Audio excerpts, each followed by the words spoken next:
오늘 광명의 도시 이곳 광주에서 세계 환단학회 마무리 시간인데요. 오전 오후 많은 연구자들께서 새 역사 문명의 지평을 여는 글을 발표해 주시고 또 천지 광명 문화로 다시 복원하는 이 전무후무한 역사 전환기에 오늘 황금의 시간 함께 해주신 데 대해서 감사의 말씀을 드리고요. 오늘 광주에서 이 자리를 마련해 주신 모든 분들에게 감사의 말씀 드립니다. 결론은 역사 전쟁입니다. 새 역사의 관문을 여는 역사 대전쟁입니다. 선천 삼국세상을 문 닫는 동북아의 공전저루한 마지막 역사 대전쟁입니다. 최근 동북아 역사 전쟁의 실체를 잠시 들여다보면 지금 중국에서는 마지막 동북공정을 발빠르게 움직이고 있어요. 최근 뉴스에서도 중국은 단군조선은 물론 고구려 발해 백제가 바로 우리들의 옛 지방 정권 역사였다. 장춘대학의 그 한 교수가 중국 사관으로, 저기 강유공 교수 얼굴이 나오는데, 지금 이야기한 이 한국의 그 고대사 그 영역과 역사 문화는 우리 중국 한족의 사관에서 그 틀 속에서 다 정리를 해냈다. 이게 중국 과학출판사에서 나온 것인데, 실제 이제 이런 이야기가 어디를 근원해서 지금 나오고 있는가? 우리가 고구려 안내하는 그 박물관 가보면 뭐라고 하고 있어요? 지금 여기 고구려 28대 왕 그 박람관 그 안내문인데, 고구려는 본래 중국 북방의 소수민족 정권이었다. 근 1000년 동북아의 대제국 고구려 역사를 이렇게 모독 폄하를 하고 부정을 하고 있는 것입니다. 자, 지금 중국에서는 친중국 세력을 이 땅에 심기 위해서 각 지방 도시에는 중국 문화원, 이제 공자 학당, 공자 아카데미 이런 것을 적극적으로 중국 정부 차원에서 지원을 하고 있습니다.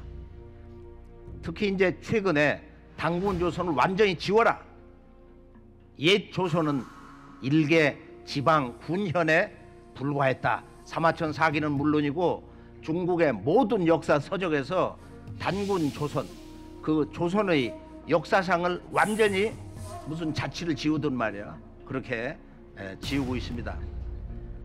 사실은 단군 조선을 부정을 해왔어요. 여기는 중대한 중국 중화사관의 그런 의도와, 그리고 그들이 동북아 전역을 통일하려고 했었던 그 역사의 야망을 채우지 못했던 그 좌절의 역사, 패배의 역사, 또 수치의 역사 때문에 동북아 역사의 중심에 있었던, 문화 역사 정신의 그 중심에 있었던 단군조선, 이것을 우리가 사서에서 보면은 여러 가지 호칭으로 불러온 것을 잘 알 수가 있어요. 단군조선은 2700년의 관자라는 책에서 처음 소개되고 있다. 그래서 세 글자로 발조선이다. 발. 우리가 이것을 진실대로 보면은 환단고교에서는 우리가 이제 사만이 3조선 체제로 전환을 하는데, 그 당시에는 물론 번조선이죠. 그러니까 그것을 헷갈리게 하기 위해서 번조선, 즉 3조선 인식체계, 단군조선의 실체를 숨기기 위해서 의도적으로 발조선, 번조선 이렇게 읽는데, 번은 판이거든. 판. 발을 하면은 니은이 빠지는 거야. 이게 약간의 발음 차이로 아마 언어를 뒤집어 가지고 3조선 체제를 알 수 없도록 하기 위해서 발조선이다. 어쨌든 이건 왜곡이다. 역사 왜곡이다. 또는 그것은 전체 단군조선을 말한다면은 박조선, 밝은 조선, 광명의 조선이다. 이렇게 이제 우리식 해석을 할 수가 있는데, 그리고 그 이외에 이제 논어에도 보면 욕거구이, 공자가 자기 도를 필 수 없기 때문에 동방의 구이에 가서 살고 싶다. 공자 때 명백히 단군 조선이 실제했다.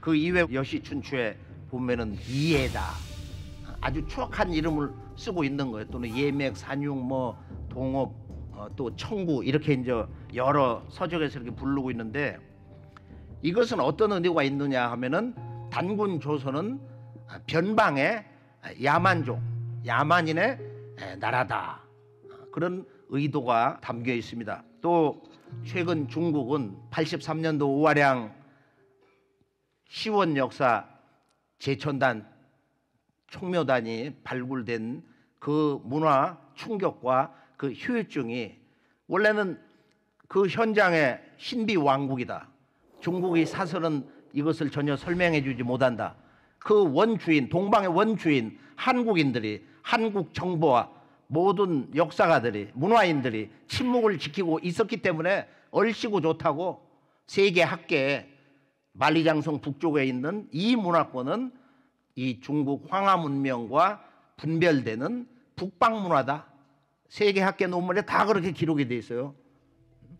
황하 남방 문명과 북방의 지금 유화 문명이다. 한국에서는 발해연안 문명이다 그러는데, 중국은 두 개의 문화 코드, 남방과 북방 문화로 크게 나눠 볼 수 있다. 그 중국의 고고학자들 논문이 다 영어로 지금 번역이 돼가지고 세계 사람들이 다 그렇게 알고 있어요. 여기서 더 나가서 지금 이 동방의 한국의 조상들이 살았던 실제적인 역사의 중심 땅, 자기들이 이제 고고학 그 탐구 영역을 넓혀가지고 흑룡강 북방과 남방 쪽을 파보니까 정말로 난리가 난 거야. 천지개벽하는 역사 대변혁 사건이 일어났어요. 소위 말하는 환단국에서 말하는 지금 불암산, 중국에서는 완달산이라고 그러는데, 그 주변의 소남산 유적지에서 약 7,000년 전후에 부부 묘가 나왔는데, 70년대부터 중국의 3대 평원의 하나인 북쪽의 삼강평원 2,000군데를 군인이 지키면서 이제 이 유적을 파보니까 이게 상상도 못하는 동북아의 역사 비밀이 좀 이쪽에 숨겨 있는데, 바로 이 흑룡강을 중심으로 해서 이곳도 중국 한족 문화 역사의 중심지였다 해서, 그곳에서 지금까지 나온 놀라운 그 유적을 배경으로 해서 또 그걸 숨기면서 유물을 보통 한 3,000년씩 깎아내리면서 흑룡강성 박물관 여러 박물관에다가 이걸 분산 배치하면서 1만 년 내지 1만 4천년 전에 이 만주 흑룡강 주변에 유적 발굴을 하면서 중국의 역사는 1만 년을 넘어서 이제 1만 4천년까지 만주를 또 다른 중심으로 해서 진정으로 이 동아시아의 원주인이었다. 바로 이제 이런 배경을 가지고 트럼프 대통령하고 만나가지고, 한국은 사실 중국의 그 일부였다, 오랫동안 일부였다. 여기 보면 코리아 액츄얼리라고 하는 그런 통역관 영어 언어를 썼는데, 액츄얼리 실제로 그러니까 이 part of China라고 하는 말이 뭐냐 이거야. 속국이란 얘기야. 속국. 한국이란 독자적인 역사 시대가 없었다. 중국 역사의 일부였다 이거야. 자, 이제 며칠 전에 자금성에서 만났어요. 이 영상이 재밌는데 한번 잠깐 볼까요? You would say China 5,000 years it goes back. So 5,000. Right? 5,000 at least. 有文字的是3000。 And I guess the oldest culture they say is Egypt at 8,000. 对， 8,000. 埃及更古老一些，但是呢，文化没有断过流的，始终传承下来的只有中国。 But the Chinese civilization is the So this is your original form, very much. Yeah, it really is. 这就是原来的文化。对， Yeah. 就我们这些人也是原来的人， and people like us 黑头发、 will 黄皮肤， be traced back to 传承下 5,000 来 years 的。 ago. 我们叫龙的传人。 Red hair, yellow skin. We call ourselves the inheritance people going down from dragon. The sons and daughters of dragon. That's great.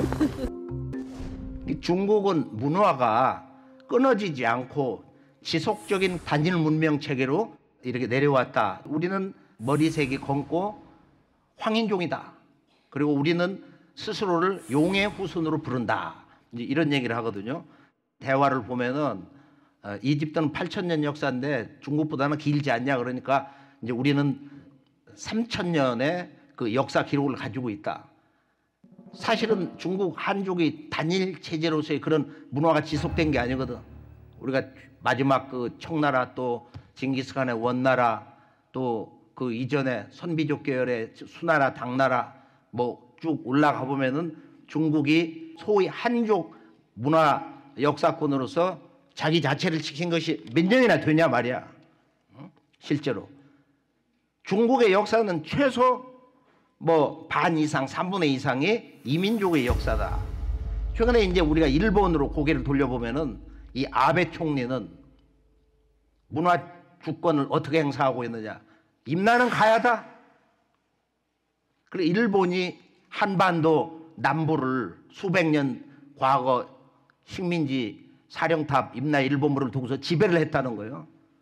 그래서 이제 이런 그 일본 국민의 그 역사관을 심어주기 위해서 정한론의 향수에 다시 끌어들이기 위해서 NHK 그 역사 드라마 그게 뭐냐? 지금 나와 있는 바로 이 사이고 다카모리 정한론 대표자 그 사람이 이제 애칭이 세고돈인데 이 사람이 이제 생애를 그린 드라마를 시작을 합니다.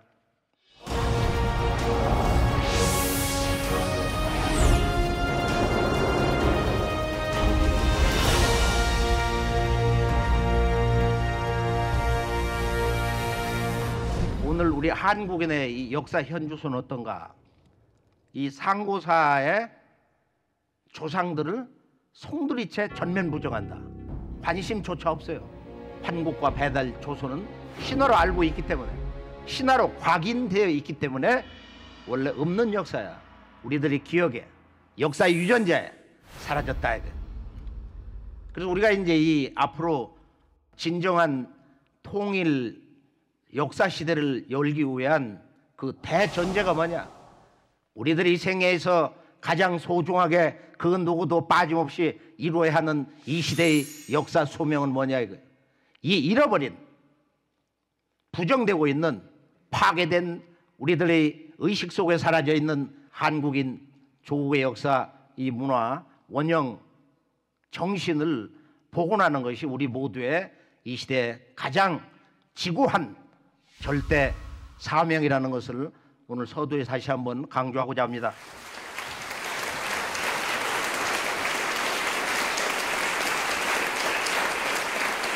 최근에 이제 수능을 보면은 역사 문제 20문항 가운데 단 한 가지 문제가 이제 상고사인데 고조선에 대해서 이제 질문을 하는 거예요. 그런데 답변은 뭐냐? 거기 보면 뭐 기파양 동검이다 이렇게 나왔는데 실제로는 답이 하나가 더 있어.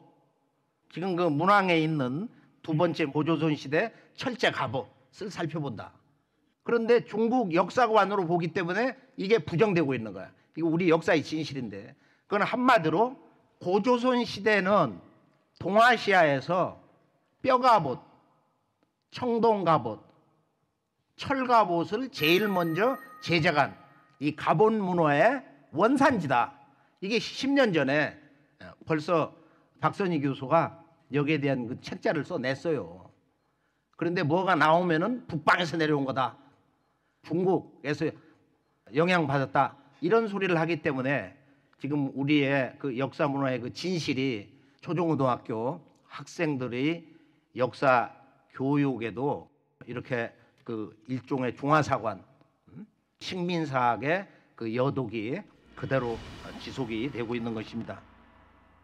지금 최근에 4, 5년 전에도 이제 교과서가 이렇게 바뀌어가지고 시진핑 중국 주석이 알고 있는 것처럼 한국은 오랫동안 그게 1000년 동안인지 2000년 동안인지 중국의 속국 실제 식민지 중국 역사의 그늘 속에서 살았던 보잘것없는 동북아의 작은 지방 정권들이었다. 그걸 우리가 동북아 그 박물관마다 유적지마다 그런 팻말을 걸고 있단 말이에요. 단군, 조선, 고구려, 발해, 환단고기 언어로 대진국, 백제 역사가 다 사라지고 나머지 그 실제 중국의 지도를 보면은 동북아 역사재단에서 왜곡한 저 지도를 보면은 지금 여기 전라도, 경상도만 빼고 다 중국 땅이야. 지금 그렇게 중국 국민들은 10대 전 초등학교 때부터 한국인의 과거 역사관에 대해서 그런 생각을 가지고 있는 것입니다. 그러나 최근에 이제 희망이 일어나고 있어요. 영남대 정인성 교수가 어떤 주장을 하고 있느냐? 자기가 이제 평생 공부했는데 평양성은 고조선 수도 왕검성이 될 수가 없다. 오히려 요동반도에 있었을 것이다. 이게 평양성의 당군 조선의 그 왕성, 지금 이것은 폐기를 해야 될 때가 됐다. 나는 역사의 진실을 말할 뿐이다. 우리가 이제 오늘 이 한국인의 역사 인식의 이 현주소에서 우리는 왜 올바른 역사관을 가지고 올바르게 우리의 역사를 못 보고 있는가? 그것은 자, 우리의 원형 문화 역사가 사라지면서 특히 중국과 일제에 의해서 파괴 부정이 되면서 1000년, 2000년 전부터 들은 유교사관, 불교사관, 또 기독교사관, 또 지금 서구 과학주의 실증사관, 우리들 스스로가 이런 다양한 색안경을 가지고 그들이 심어놓은, 부정해놓은 우리의 그 역사를 그대로 믿는 거야. 그리고 그걸 옹호하는, 지금 일제가 물러간 이후로 70년이 넘어서고 있는데도 지금 오히려 더 강렬해지고 있다. 기독교 같은 경우는 바울 신학에서 아브라함은 우리 모두의 조상입니다. 그래서 한국인의 조상은 아브라함, 야훼의 역사로 돌아가야 된다는 거야. 우리가 이렇게 불교사관, 유교사관, 기독교사관, 서양 과학주의사관, 과학의 이름으로, 종교의 이름으로 이렇게 우리 자신의 역사 근원을 스스로 부정하는, 무관심하다는 거야. 그리고 우리가 이 서양 대국주의 사관 또는 서양 사상, 문화 논리로 우리 역사를 신화로 거기서 어떤 의미를 찾으려고 하는 그런 지식의 가면을 쓰고 그동안 살아왔습니다. 우리는 이제 역사 광복을 해야 되는데, 역사 광복을 위한 조용한 문화 혁명을 해야 되는데, 우선 그것을 얘기하기 전에 환단고기는 어떤 책인가, 환단고기의 사서 가치는 뭐냐, 왜 우리는 환단고기를 제대로 읽게 하는가, 환단고기에는 우리 역사 문화에 어떤 소중한 정신이 담겨 있는가. 지금 우이소론을 주장하는 그들은 다 같은 우리 한국인 형제예요. 또 그렇게 생각을 할 수가 있어? 어떻게 보면은 그렇게 배웠기 때문에 그런 주장을 할 수밖에 없는 거야. 우리가 이제 그들을 끌어안으면서 함께 환단고기를 역사가의 가장 중요한 생명 중도의식, 치우침이 없는 자연의 정신, 하늘의 정신, 어머니 땅의 정신, 이 우주 정신의 본성, 중도 의식을 가지고 환단고기에서 우리가 얻을 수 있는 우리 동북아 역사의 주인공 한국인의 조상들의 그 삶의 정신에 대해서, 문화 창조 정신에 대해서, 역사 정신의 근본에 대해서 우리가 환단고기를 통해서 배울 게 있다면 정말로 그건 중대한 역사적 대사건이다 말이에요. 그런 생각 안 하세요?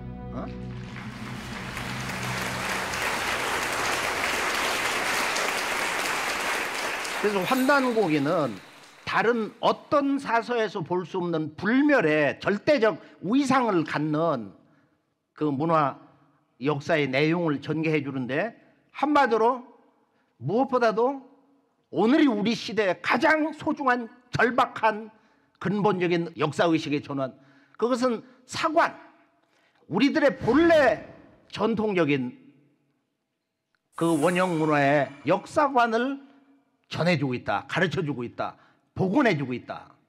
한국인의 본래의 문화 역사 정신이 뭐냐? 그렇게 묻는다고 하면은 우리 그 의식에서 뭐라고 얘기할 수 있는가? 그걸 한마디로 우리 한국인의 고유한 역사 창조의 문화 정신, 전통 역사관이 있다. 그걸 우리가 이제 한마디로 광명사관이다. 하늘도 땅도 인간의 몸과 마음도 존재하는 그 모든 것, 이 모든 만물은 그 본성이 빛이다. 그리고 역사의 궁극 목적지, 우리의 삶의 보편적인 그 유일한 생명의 목적지도 광명이다. 우주광명. 이 광명이 바로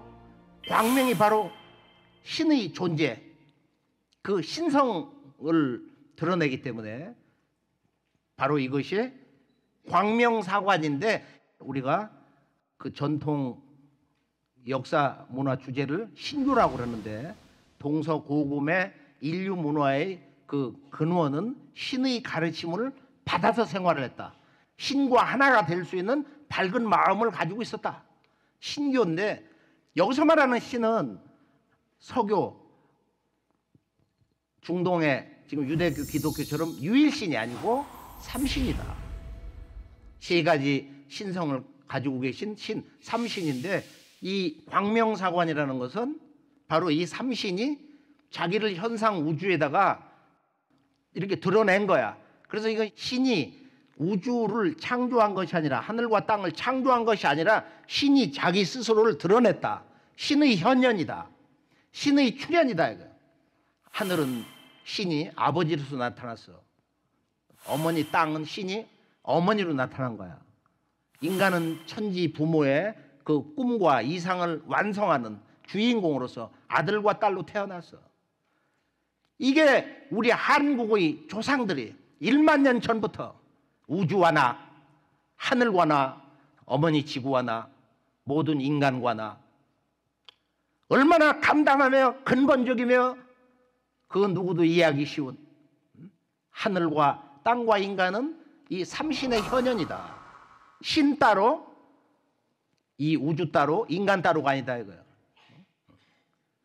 그래서 우리가 이것을 이제 광명사관을 쉽게 인간이란 뭐냐 할 때, 바로 이 광명이 아버지로서 하늘 광명은 환이라 하고, 어머니 땅의 광명은 단이라 하고, 천지 광명을 품고 사는 그 인간 존재를 정의를 할 때 그것은 한이다. 한은 인간을 정의하는 거야.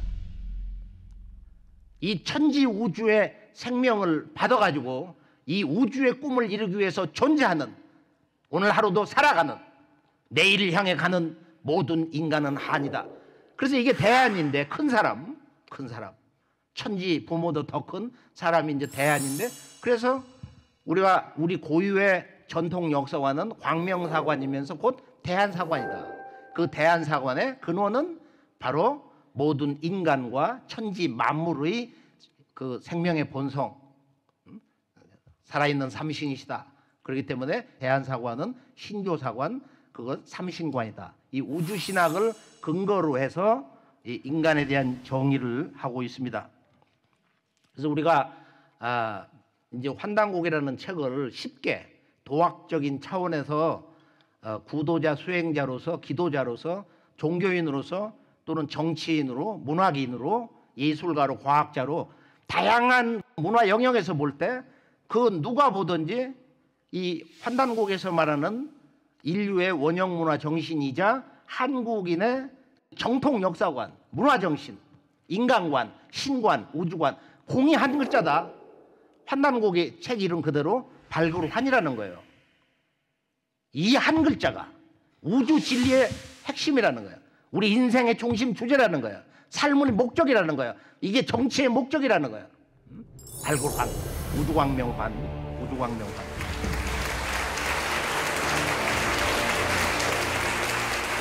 근데 이것을 크게 정리하면은 우리가 살고 있는 이 현상 우주가 살아있는 조물주 신의 모습이다. 하늘 광명과 땅 광명과 그 천지 광명을 품고 사는 이 우주의 꿈과 이상을 완성하는 그 주인공, 그게 바로 이제 우리 인간인데, 이 하늘과 땅과 인간이 살아있는 조물주다. 살아있는 조물주다. 동양 사상, 주역, 뭐 노자장자, 뭐 육아, 무슨 경전이 됐든 동양 사상은 하늘 땅이 천지 부모야. 지금 교육이 망가진 게 뭐 때문에 그러냐? 천자문이 잘못됐어. 하늘 천 땅지, 그게 안 되는 거야, 교육이. 하늘 천 아버지 부, 땅지 어머니 모여 가지고 천지 부모. 지금 이 교육이 잘못돼 가지고 천지 부모를 잃어버렸다. 지금 이 생태계 파괴라든지 우리들의 이 생명의 절박한 이 환경 위기 파괴라는 것은 다 어디서 왔냐? 천지 부모 사상이 이게 무너진 거예요. 사라져 버린 거예요. 하늘은 아버지요, 땅은 어머니다.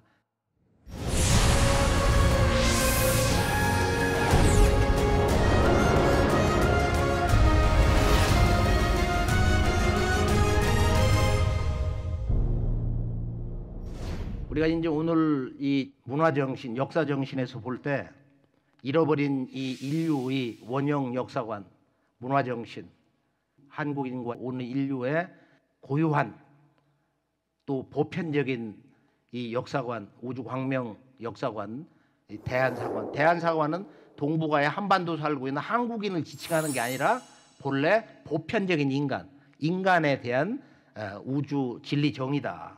그런데 이 역사관을 기록한 책이 바로 이 전라도에서, 이 호남 땅에서 탄생할 수 있는 그 과정을 거쳤기 때문에 바로 이 호남 전라도는 인류 역사상 아주 기념비적인 그런 문화 성지다. 그런 것을 다시 한번 우리가 각성을 해봤으면 합니다. 태백일사가 환단고기의 한 80%를 차지하는데 이 책을 자기 그 조상님 조선 중종 때 이맥 어른으로부터 집안에서 전수받아 가지고 전해준 분이 바로 해학 2기 호남 3대 대문장가의 한 분이야. 또 복외거사 범장, 고려 말에 아주 대충신이었는데 범장 범세동이라는 분이 바로 광주에 묻혀 계세요. 당군 조선은 그 다음 어떤 역사로 기승이 됐냐? 북부여사가 완전히 사라졌어요. 교과서에 없는 거야. 실제로 부여란 말만 떠돌지 북부여사가 없어요. 그래서 이 북부여사 182년 역사를 완전 복원을 한 분이 바로 이 광주에 지금 잠들어 계신 범세동 어른이다. 따라서 이곳에서 우리 잃어버린 파괴된 역사 문화의 근원 원형 문화 역사관을 회복하는 이 역사 광복의 문화 혁명의 횃불을 이 전라도 호남에서 먼저 번쩍 다 함께 유언의 불길처럼 이 열기를 채워야 될 줄로 믿고 있습니다.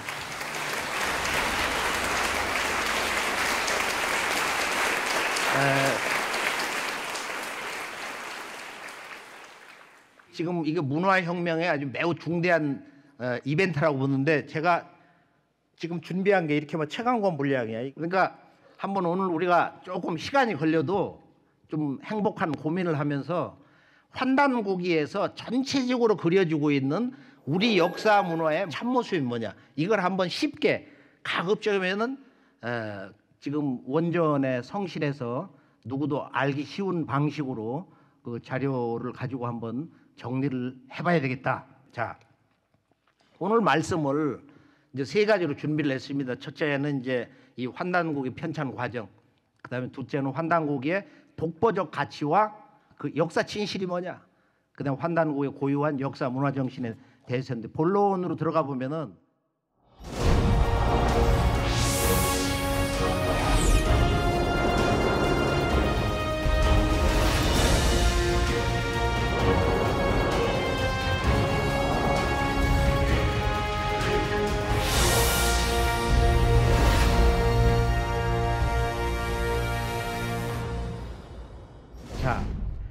이 인류 원형 문화 역사관 그 문화 원전 역사 경전이라고도 우리가 이제 실제 의미를 부여하는데 환단고기의 출간 과정을 보면은 우선 환단고기의 저자를 보면 5분인데 이분들의 그 양력을 보면은 첫 번째 책 아주 간단한 삼성기상은 바로 수나라를 유학한 도승인데 이분은 유불선을 회통한 분이야.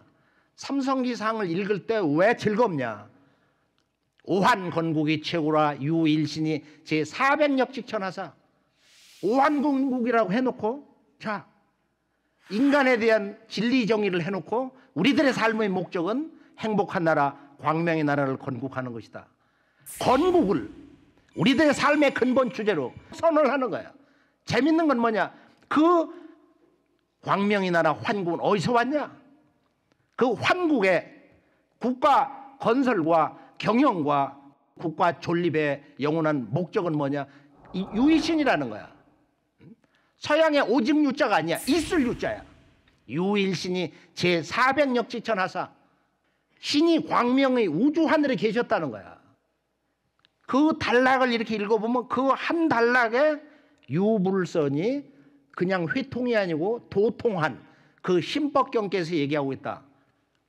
이분의 그 일화를 써놓은 그 불교 책을 보면은 이런 돗자리 깔아놓고 아라비안 나이트처럼 하늘을 날아다녀요.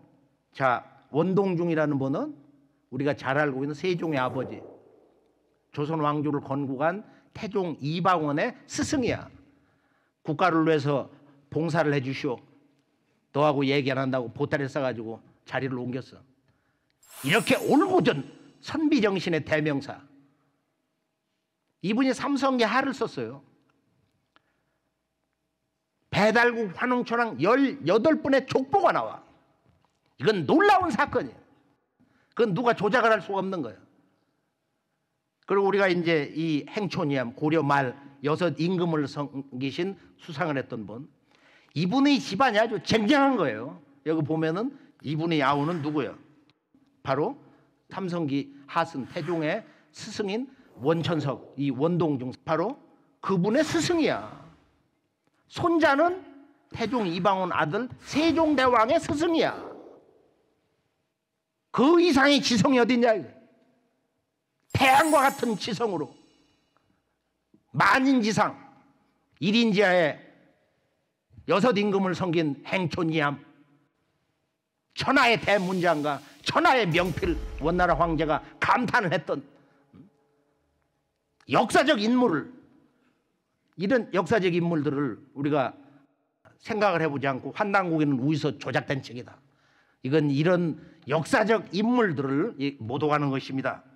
그리고 이분이 이제 단군은 47분이다. 단군조선은 2096년 4년 부족한 2100년의 그 역사 통치 시간대가 있다. 근데 북부여사 완성한 지금 범장은 고려가 망할 때 산속에 들어가서 함께 불태워 죽었단 말이야. 물론 그 양반 자리 옮겨서 살았지만은 범장은 원동중, 원천석 이분하고 이제 아주 둘도 없는 친구예요. 그리고 화해사전이라는 책을 썼는데 그 내용을 보면은 이런 유학자들하고 그 언어 세계가 다릅니다.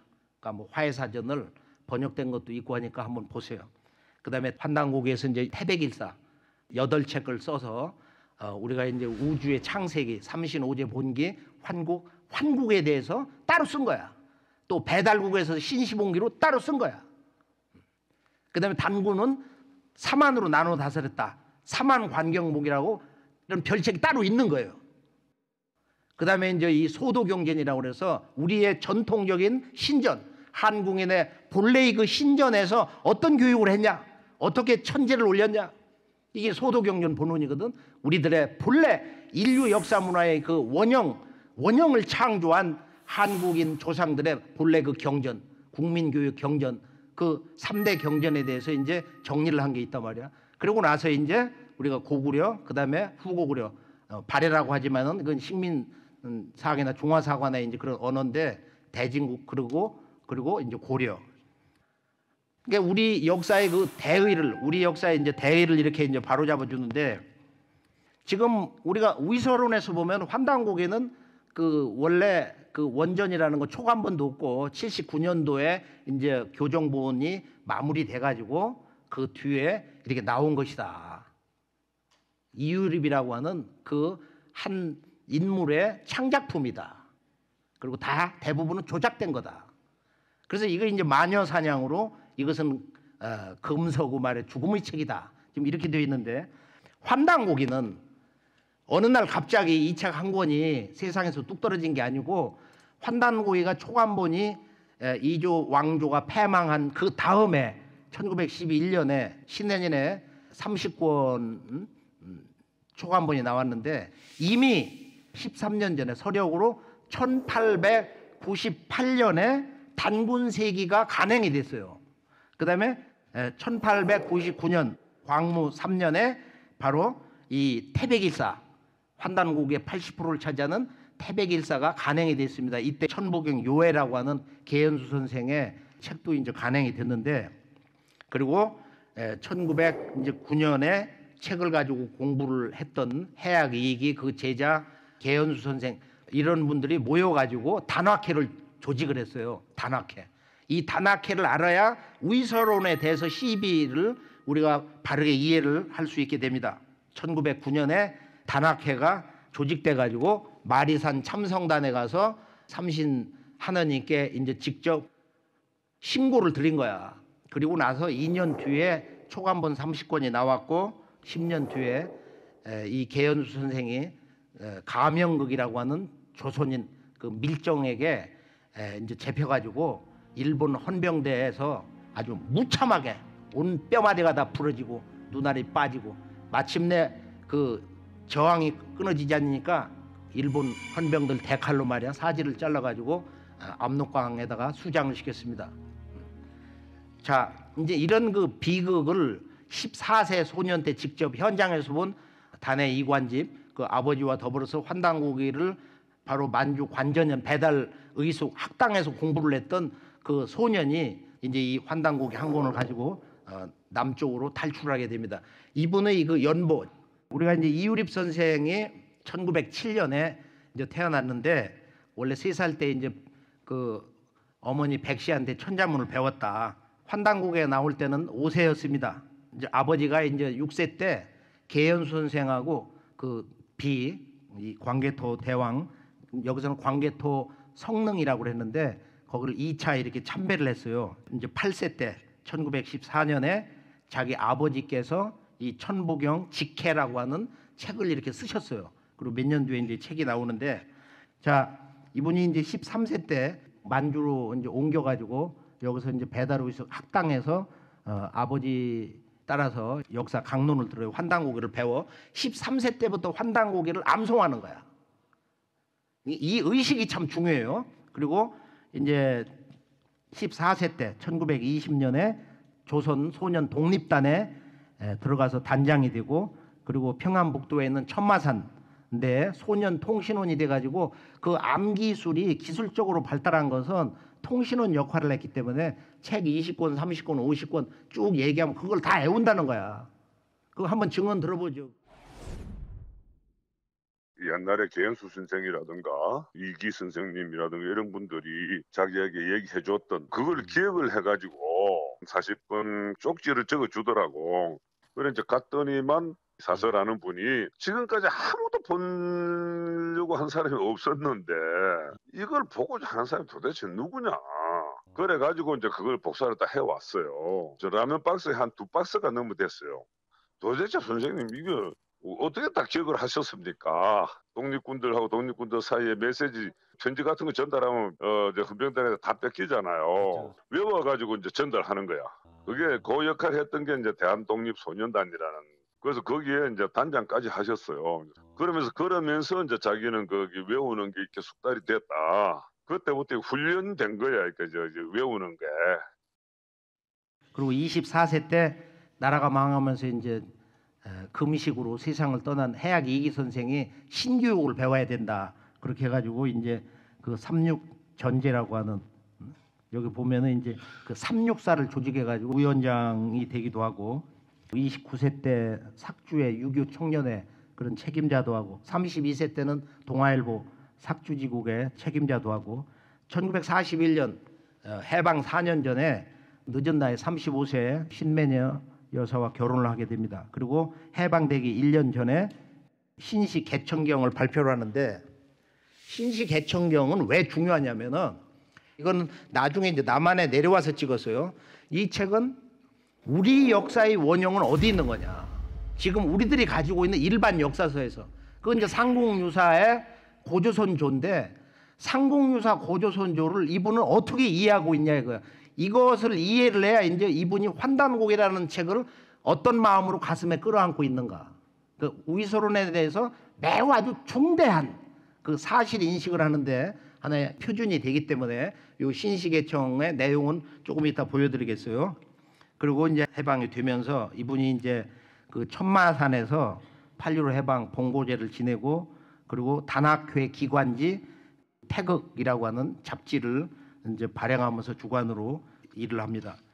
자, 그러고 나서 1948년에 도저히 북쪽에서는 그 사상 통제 때문에 살 수가 없어서 남쪽으로 가야겠다 결단을 내리고, 그리고 나서 자기 아내는 그 어린 딸 3살짜리를 데리고, 같은 고향 사람 조카 이서경이 그 아내와 아들 둘을 데리고, 그렇게 해서 이제 이 양반들이 친족이 살고 있는 이 태전 쪽 청주에 왔는데, 그 이서경은 누구냐면은 당대에 서울에서 뿐만 아니라 대한민국의 바로 명리학의 1인자야. 사주 척경을 쓴 인물.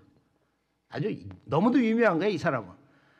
이유립 선생은 만주에 가서 아마 거기 여러 가지 이제 뭐 문헌인이 사람들을 만나서 정리하고, 그리고 조금 늦게 이제 뒤에 오는데, 이 양반이 이제 내려오다가 그 안내원이 배반을 해가지고 해주 소재의 내무국 보안대에 걸려 들어가가지고 아주 거기서 죽도록 고문받고 아주 사경에도 이제 헤맸다고 그러는데, 그래서 거기서 그 보초수는 제자가 있어가지고 선생님 나가시라고 그래가지고 거기서 이제 탈출을 했어요. 4개월 만에.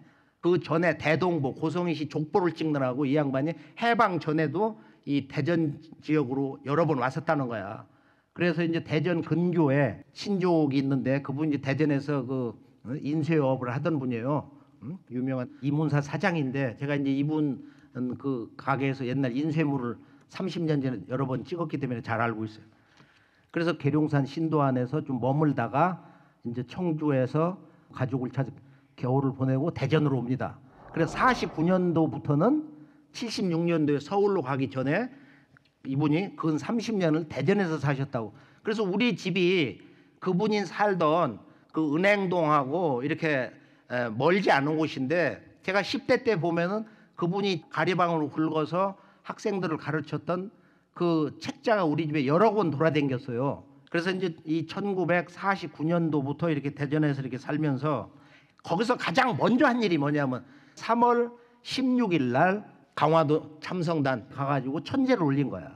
자기 아는 사람들하고. 이때 오형기라고 하는 사람이, 이 사람이 아주 붓글씨를 잘 써요. 환단곡에는 다 이 사람이 붓글씨 쓴 것이거든. 이분이 이제 이유립 선생이 돌아가셨을 때 장례 위원장을 한 사람이야. 그러니까 생애를 함께 한 거예요.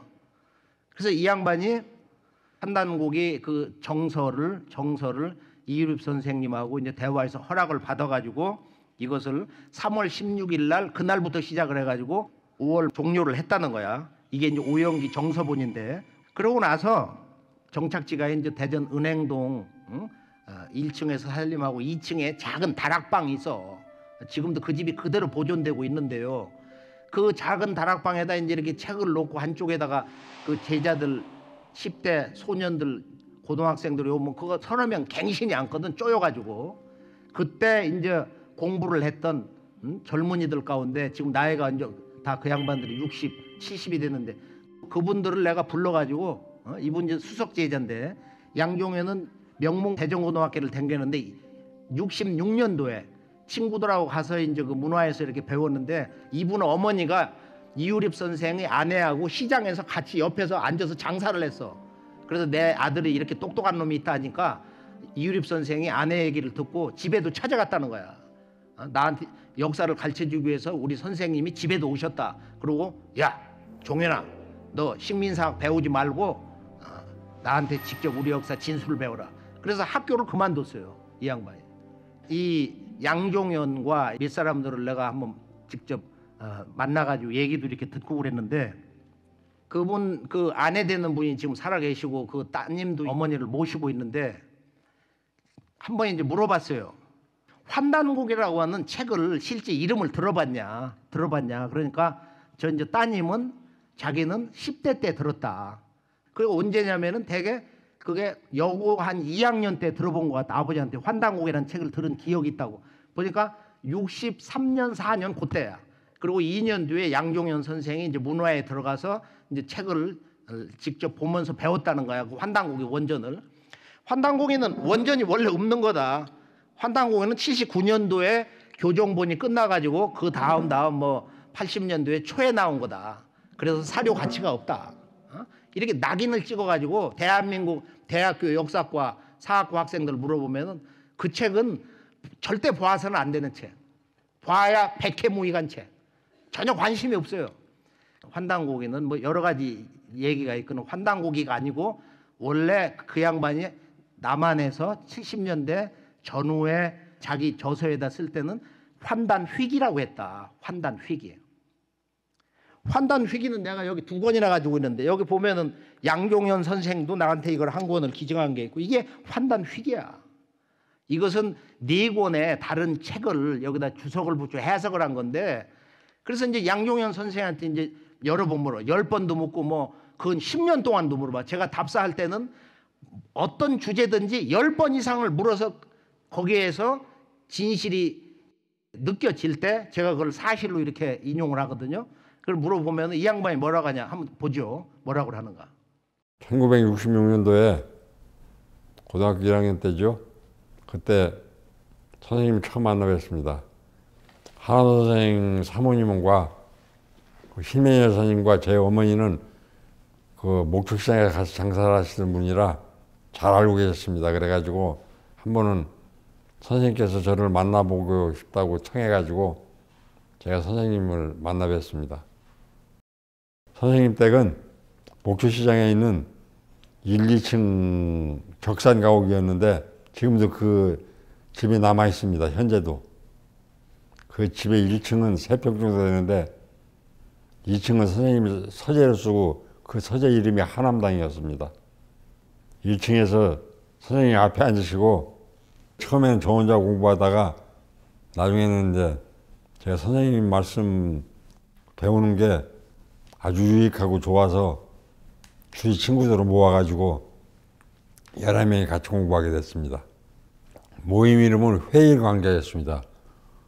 제가 처음에 환단고기를 본 건 1960년대 고등학교 1학년 때 선생님 댁에서 그 계율 선생이 목판 인쇄를 한 그걸 봤습니다. 책을 너무 소중하게 다뤄서 그 오랫동안 갖고 계시면서 책이 깨끗했습니다. 그 특징이 있습니다. 그 모양은 색깔도 비슷하고 엮은 것도 같은데 다만 환단곡이라고 이렇게 써 있습니다. 환단곡이.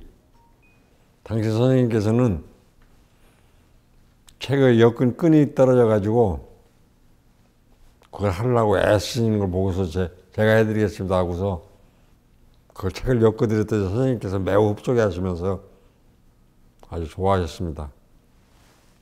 선생님께서 백내장을 앓고 계셔가지고 군산 일가인 공안과에 눈 치료하러 가 계시는 동안에 집주인이 집세가 5개월인가 이상이 밀렸다고 야반도주한 줄 알고 집기를 전부 팔면서 그 책도 다 갖다 팔아버렸습니다.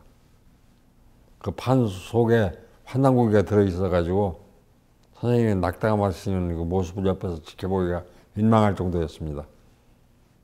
환단고기를 잊어버리고 낙심하시고 계실 때 선생님이 저도 같이 그 걱정하니까 상관없다. 내 머릿속에 다 들어있으니까. 대전에서의 이 고난의 시절 약 30년 일주일씩 밥을 굶어가면서 10대 젊은이들에게 뭔가 민족 역사 광복에 불을 지피려고 했었던 이 노홍의 이 고독한 삶. 이제 여기서 뭔가 좀 서광 미쳐가지고 이분이 이제 이 70세 때 1976년도 서울에 상계동으로 이사를 갔어요. 그러고서 이분이 이제 서울에서 그 역사 운동에 이제 많은 기회를 갖게 되고 참여도 하고 그런 조직 속에서 이제 함께 일도 하고 그랬는데